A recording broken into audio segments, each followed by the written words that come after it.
The grand avenue lining the western side of the Huangpu is known as the Bund, and on this great boulevard many of the grand European banks and traders built their flagship Shanghai offices. The core stretch of historic buildings is almost a mile long and stretches from what was called Edward the Seventh Avenue to the Garden Bridge. Every edifice on this street is a monument to the splendor and wealth of European high imperialism.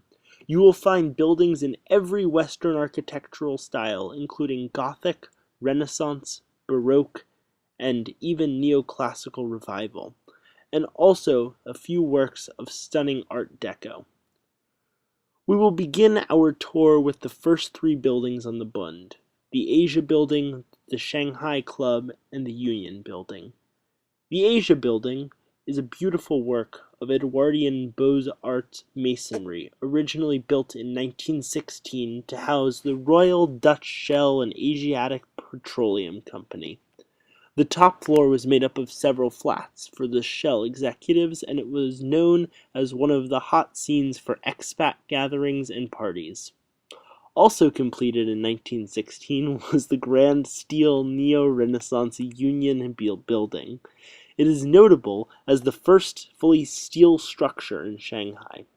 Sandwiched in between these two giants is the historic Shanghai Club, built in 1910. The club is a massive work of white marble, which housed a card room, a writing room, a dining room, a ballroom, and then above that a number of bedrooms for the residents. The club was especially famous for the long bar, which was 110.7 feet by 39 feet. On one side of the bar was a smoking room, while on the other was a billiards room. At the time, it was the world's longest bar. The club was said to be so select that, in the days right after the Pearl Harbor attack, a young British man was passing by the club just as some incoming rounds were hitting a little bit uncomfortably close. For his own protection, he sought to dart into the door of the club, only to be stopped by one Colonel Blimp, who said, "Sir, you cannot come in here, you are not a member."